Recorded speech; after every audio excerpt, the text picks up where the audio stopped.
The UK Prime Minister Theresa May has started briefing her cabinet on the text of the almost complete Brexit deal. Now, senior ministers have been invited into a private reading room to examine the 95% of the package that's been agreed. That's according to people familiar with the matter. But what's missing from the text, of course, is the most contentious part of the deal, and that's the guarantee to keep goods trade freeing slowly across the Irish border. So how likely is a deal, and what does it mean for the markets? Joining us now is John Springford. He's Deputy Director of the think tank Centre for European Reform.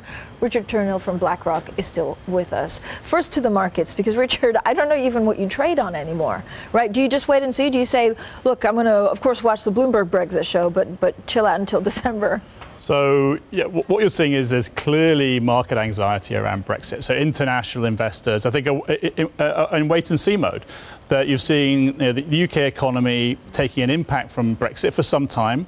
The UK economy has slowed, I think, as many corporate investors have chosen to defer investment decisions, as consumers have chosen to defer investment decisions. And I think international investors are taking the same approach. So right. UK market is trading at a discount to its international peers. I think you're not going to see those flows coming back into the UK, closing that discount until there's real clarity about what the future trading relationship with Europe is going to be. What's priced in? So, a deal? So what's priced in today is expectations that a deal will get done. So our view is that eventually there will be a deal. The motivation on both sides is sufficiently high to achieve that.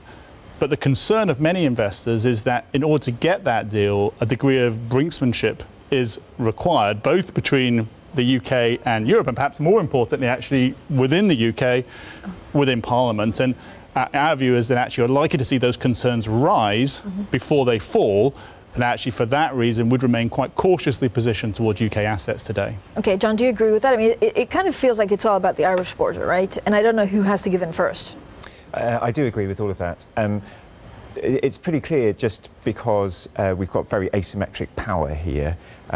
The cost of no deal for the UK is much larger than the cost of no deal for the EU as a whole. So that asymmetric power has been shown throughout the process. The EU thinks, because the UK has folded on all sorts of other issues, that it's going to fold on the Irish border as well. The latest idea is, OK, let's try and soften the Irish border issue by having the potential for an all-UK customs union, which would mean that you wouldn't have to have a customs border in the Irish Sea if Northern Ireland remains in the single market for goods and the customs union.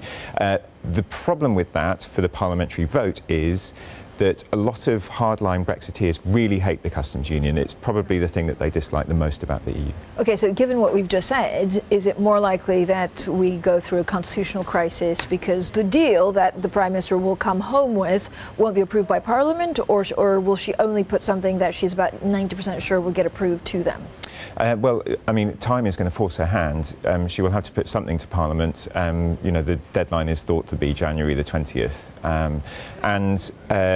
The big problem that she faces is that she can try and soften everything and bring everyone together with some fudge, but the longer the period of time between striking the deal and having the parliamentary vote, the more likely people are going to scrutinise this deal and it might all go wrong. So I think she's probably going to want to have the parliamentary vote and the deal being struck very close together. Richard, in the markets, is anything priced in about fresh elections?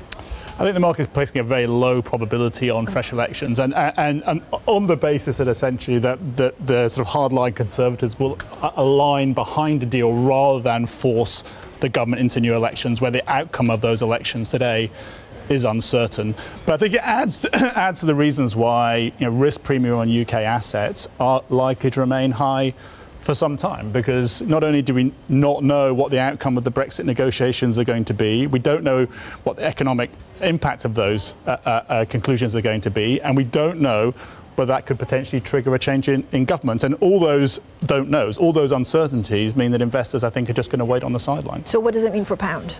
Well, I think the pound remains weak and potentially gets weaker from here. So sterling has been the key barometer of Brexit risk over the last two years. You've seen some rally in the pound lately as optimism has risen that we may be getting close to a deal, at least between the government and the EU. But again, our view is that as those tensions rise, as we go, as we get closer to the January deadline for reaching a deal, actually sterling's likely to come under further pressure.